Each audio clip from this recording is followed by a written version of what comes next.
5:47, June 6, 1944.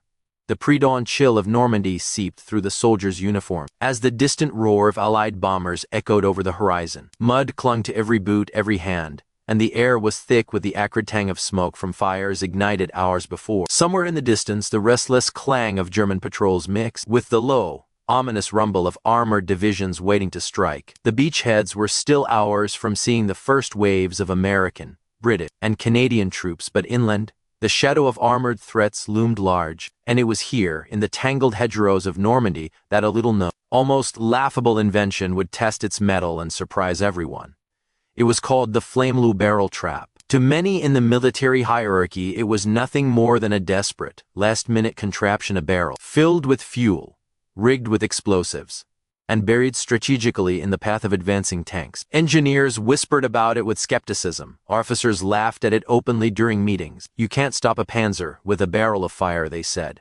Yet, history was about to prove them painfully wrong. The idea was not born in the grandeur of a command office, but in the raw, urgent improvisation of soldiers facing technological gaps. Allied forces, particularly the Americans, had anticipated a tidal wave of German armor hitting the Normandy coast once the landings began. Tank destroyers and artillery could do their job in open fields, but the Normandy countryside, with its tight hedgerows and sunken roads, demanded something more immediate, more cunning. The flame barrel trap emerged from that need, a mix of ingenuity, desperation, and a deep understanding of fire as a weapon. Its design was deceptively simple. Imagine a metal barrel, sealed, and filled with a mixture of fuel, usually gasoline, and a thickening agent to prolong the burn. A timed explosive mechanism ensured that when a tank rolled into its proximity, the barrel would erupt, spewing fire like a mini inferno. Yet, simplicity was both its blessing and its curse. To an untrained eye, it seemed absurd.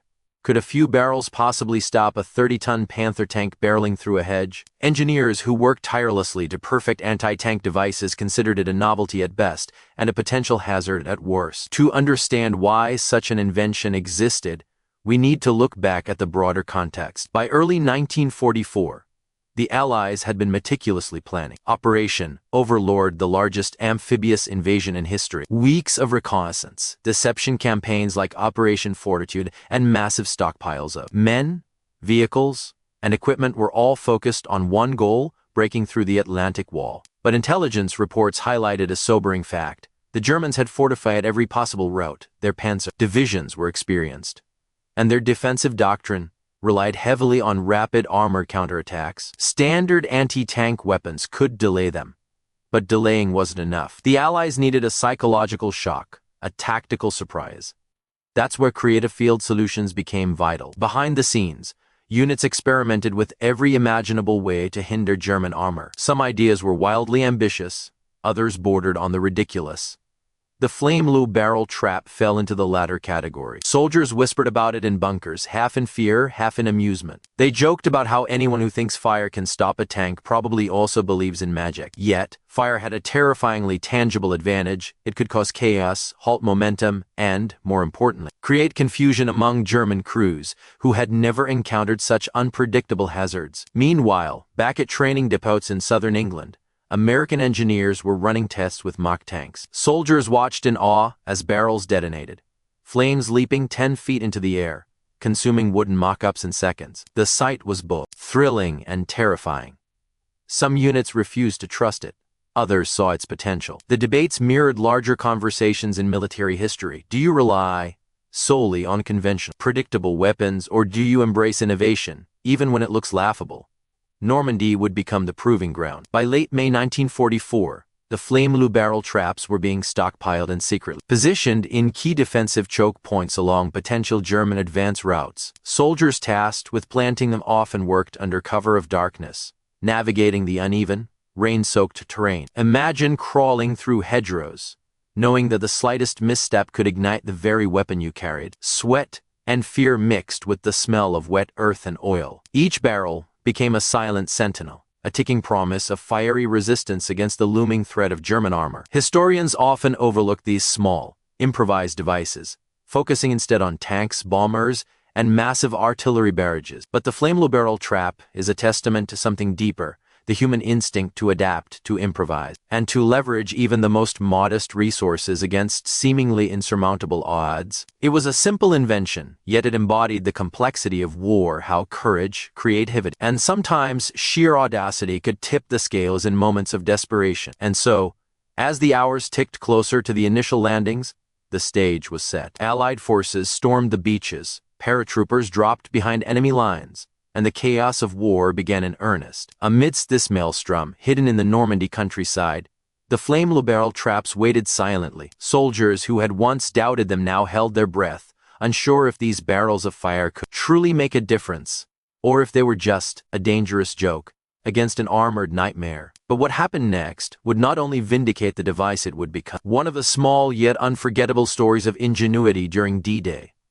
In Part 2, we'll follow these barrels into action, uncover the precise moments when they stopped German tanks in their tracks, and reveal the remarkable human stories behind their deployment. How could something so rudimentary change the course of a battle that involved thousands of lives? And why did some commanders come to fear the very invention they had once mocked?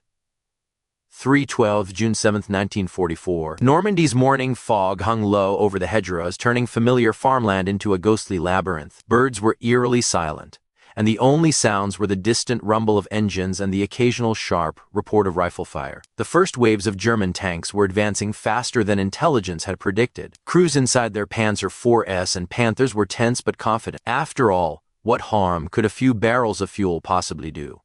The first encounter would prove them wrong. Hidden along a narrow, muddy lane near Saint-Lô, a small team of American engineers waited silently. Their breaths hung in the cold air, mingling with the faint smell of wet earth and gun oil. Each man had planted barrels in key spots, corners, dips, and narrow choke points where a tank's maneuverability was restricted. Some barrels were covered lightly with dirt, others camouflaged with straw and brush. The setup was meticulous because even a single misplacement could render the trap useless or lethal to friendly troops. At 4:27, a column of 5 German tanks appeared, engines growling through the fog. Soldiers in the hedgerows held their fire, eyes wide, hearts pounding. Then, almost imperceptibly at first, the first barrel ignited. A jet of flame leaped upward, engulfing the front of the lead panzer. The heat was intense even from 50 meters away, and the crackle of burning fuel mixed with the terrified shouts of German crews. The first tank halted abruptly,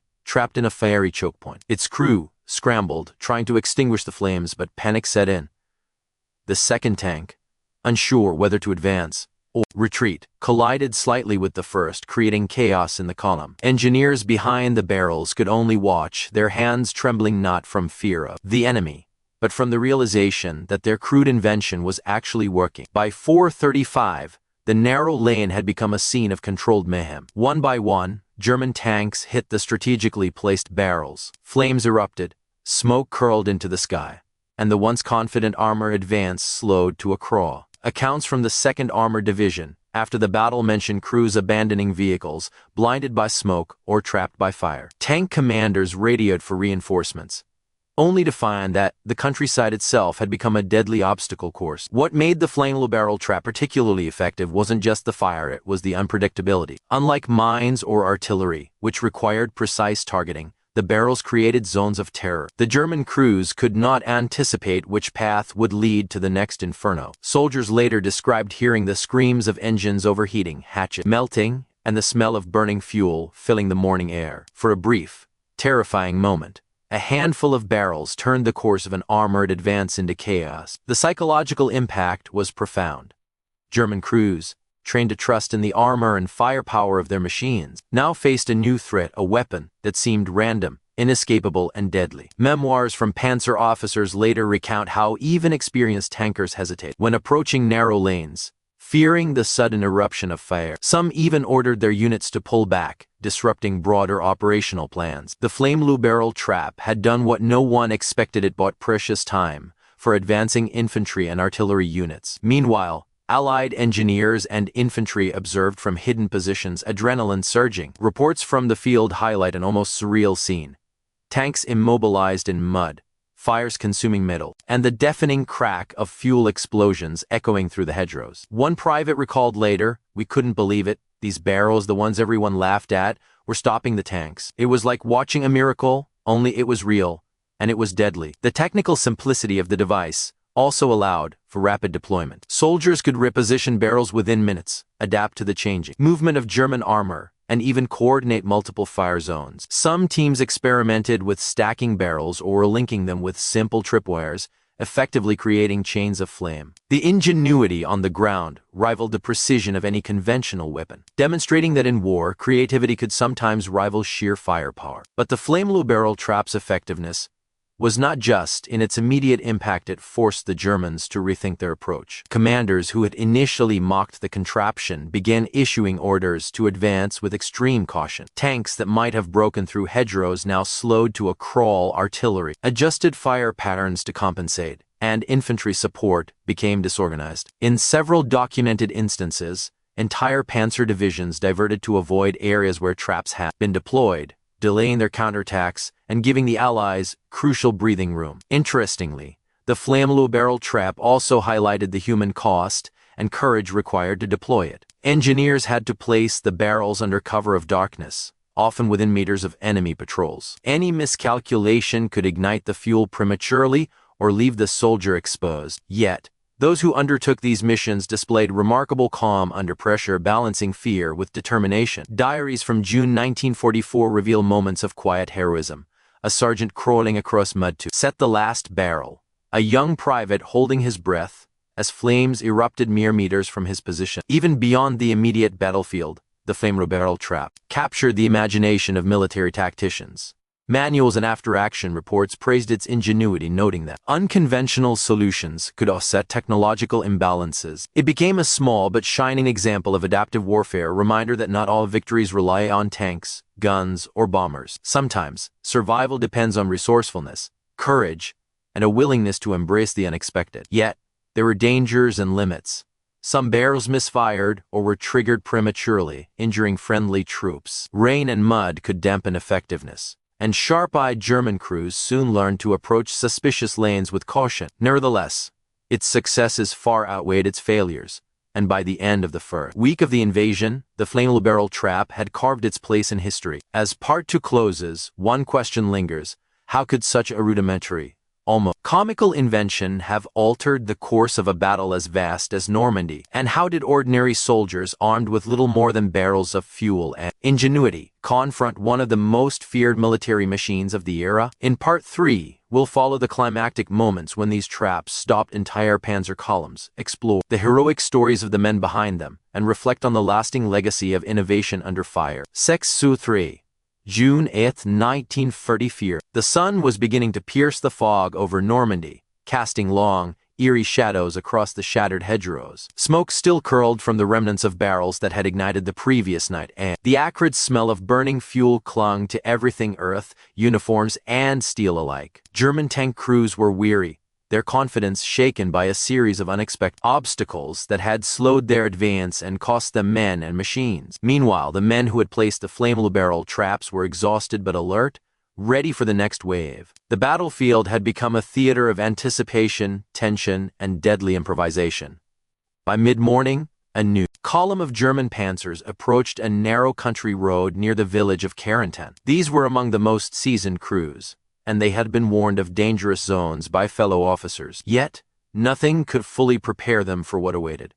As the lead tank crossed a subtle rise, the first barrel erupted. Flames shot skyward in a sudden explosion, momentarily blinding the crew through their periscopes. Engine fires roared as the thickened fuel clung to the metal hull, melting hatches and forcing the men inside to retreat. The second tank, hesitating, was forced to maneuver erratically, only to trigger a second barrel hidden under a deceptively simple mound of dirt.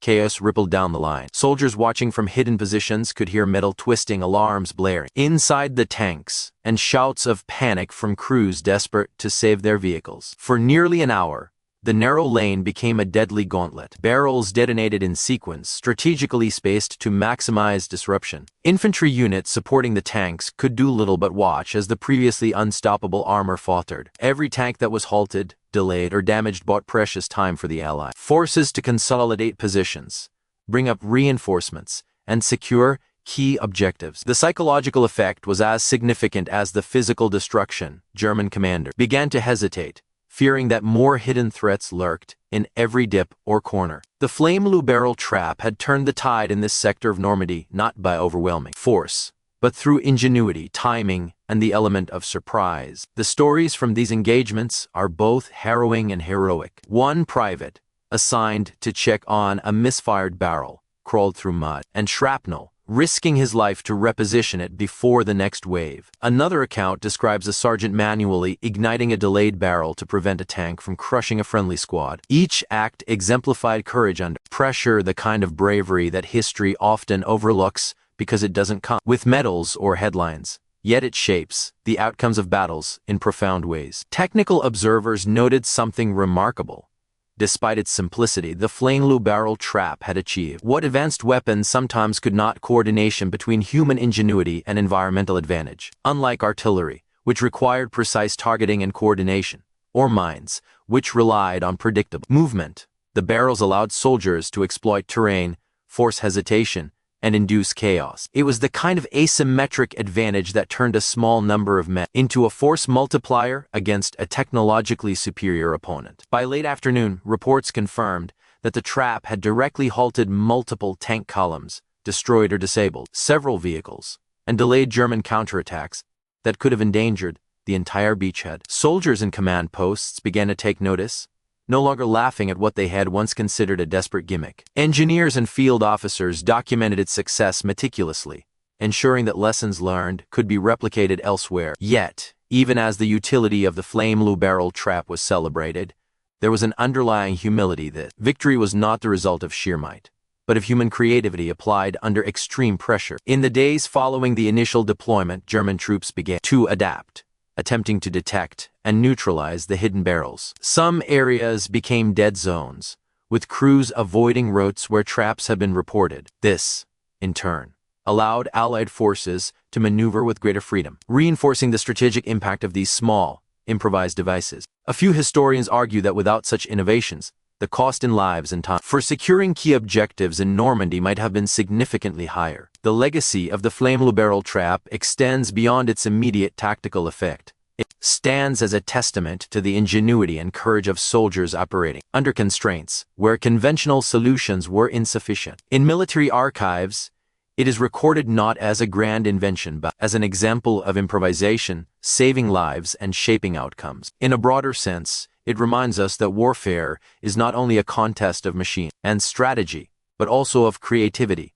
human spirit, and adaptability. Reflecting on these events today, one cannot help but feel a mixture of awe and humility. The image of a young soldier, crouched in mud, carefully positioning a barrel while explosions light the dawn sky, captures a universal truth. Innovation often arises in moments of desperation, and ordinary people can wield extraordinary influence in the course of history. It was not the most sophisticated weapon nor the most celebrated, but in its moment, the flame barrel trap achieved something remarkable. It turned fear into a tool, simplicity into strategy, and the ordinary into the extraordinary. And so, as we look back on those foggy mornings of June 1944, we are reminded that history is shaped not only by generals and tanks, but by the courage, creativity, and resolve of individuals willing to take risks when it mattered most. The story of the flame barrel trap invites us to reflect what innovations today might seem foolish, yet have the potential to change outcomes in ways we cannot yet imagine. Perhaps the greatest lessons of war are not just in the victories, but in the ingenuity that made them possible. If you found yourself inspired or surprised by this story, consider sharing it, commenting on what moment struck you most, or reflecting on other historical inventions that changed the course of events. Because sometimes, history's most powerful lessons come not from the obvious, but from the unexpected sparks of human creativity.